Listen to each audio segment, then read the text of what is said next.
everyone, and welcome back to my channel. And if you're new here, welcome. My name is Erin and this channel is all about how to overcome your own limitations to build the business and life of your dreams. So as you can see in the title, this video is going to be all about 4 strategies that you can use to better manage your time as an entrepreneur. But these tips are really good because they're even relevant to people who are maybe in a 9-to-5 job or who are studying or who have children. Time management skills are obviously going to be different the way they're applied for each individual person's circumstances, but the generality of them all are going to apply to absolutely every entrepreneur out there. If you did like this video, then I would very much appreciate it if you gave it a big thumbs up. And of course, if you're new here, then consider subscribing. So my first tip for how you can better manage your time as an entrepreneur is that you need to begin eliminating things. And there's 3 things that I want you to eliminate. First of all, you need to eliminate excuses. Time is 100% an illusion, and if you want something bad enough, you will find the time to do it. Jen Sincero gives a really good example of this in her book, You Are a Badass, and it is, the person that had a really messy desk says that they don't have the time to clean their desk, but yet somehow they have 2 hours to spend looking for their phone under the mess in their office. If you need the time, it will be there. The second thing you need to eliminate is the notion that you can't make sacrifices, right? If you're in a full-time job now, yes, you might have to do more work than someone who is able to work on their business full-time. But if you want it bad enough, you will make it happen. It's not an impossible thing. That's the thing. If someone else has done before, then you can do it as well. Yes, it might mean waking up earlier and working on your business before you go to work. Yes, it might mean sacrificing some social events on the weekend. Yes, it might mean not watching Netflix for 3 hours. I'm obviously saying, it is, some people's circumstances do allow them for more time to work on their business, but it's not impossible to build your business with everything time-wise going against you. If someone else has done it, then you can 100% do it. And the only reason why they did it is because they wanted it bad enough that they were able to eliminate and sacrifice some things out of their lives. And the third part of elimination is that you need to eliminate things completely that don't serve your higher purpose. And a good example of this is I find a lot of entrepreneurs using social media feeling like they need to be absolutely everywhere. They're on Snapchat, Instagram stories, Facebook lives, YouTubes, blogs. Find the things that actually are going to contribute to what it is you are trying to achieve and focus your efforts on those, instead of trying to wear yourself thin and be absolutely everywhere. And you can even take that one step further and eliminate the social media game for yourself altogether. Outsource as much as you possibly can.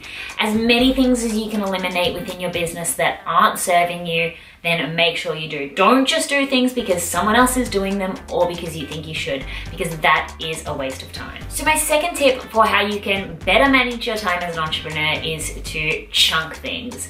Okay, our brains are obsessed with chunking things because we really actually don't work well when we multitask.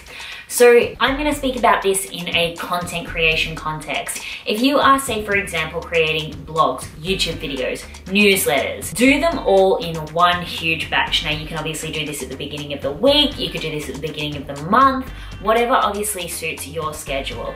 But if say you're sitting down to film videos for YouTube, you should be filming 5 to 8 videos every single time you sit down to film. If you are writing newsletters, you should be writing 10 different newsletters as you go along. Blog posts, write as much blog posts as you can. Try chunk things within your business as much as you possibly can. Have 1 day a week for content creation. Even chunk things down throughout your day. Have 1 hour where you spend on an email management. Have 1 hour where you spend on social media. The more you flick between tasks, the more time that you actually waste. I think in the book, The One Thing, Gary Keller explains that you waste up to 35% of your day when you are multitasking.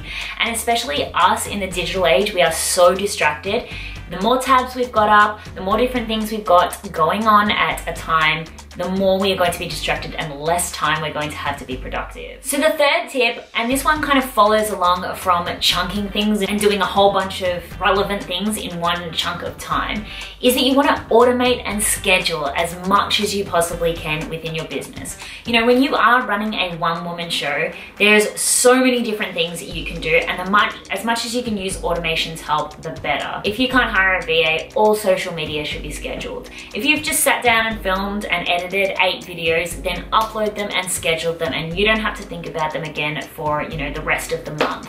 Same with your blog posts, same with your Facebook posts, same with your newsletters. Every single social media platform within business has some sort of scheduling element to them, and if they don't, then there's an external program that you can use for it. It is just about being organized, it is just about planning, it's just about putting in that little bit of extra work and being in front of the game. And then my fourth tip is, of course, to mitigate distractions. Just going on what I was talking about before, especially us in the digital age, we have the attention span of a goldfish, and that's just the way that it is. I have it, I'm sure you have it as well. You know, we flick through things quickly, we scroll through things so quickly, and that obviously doesn't serve us when we are trying to sit down and create things within our business. Turn off your phone when you're sitting down to work so that you're not tempted to jump on and quickly look at social media and then lose an hour of your time. Even if you need to use those apps like, I can't think of the name of them right now, that actually block different websites and block all your social media channels when you are sitting down to work. The way that you can really manage your time as an entrepreneur, even if you're in a 9-to-5, even if you've got kids, even if you are studying, is to be extremely organized and to be extremely focused. And to be extremely honest with yourself when you are slacking, being a little bit lazy, procrastinating, getting distracted, and just getting back on track. So those are my 4 tips for how you can better manage your time as an entrepreneur. Now, if you have any tips of your own, then I of course welcome you to leave them in the comments below. Let's keep this conversation going. Let's all teach each other. And thank you so much for watching, everyone. I'll see you in the next video.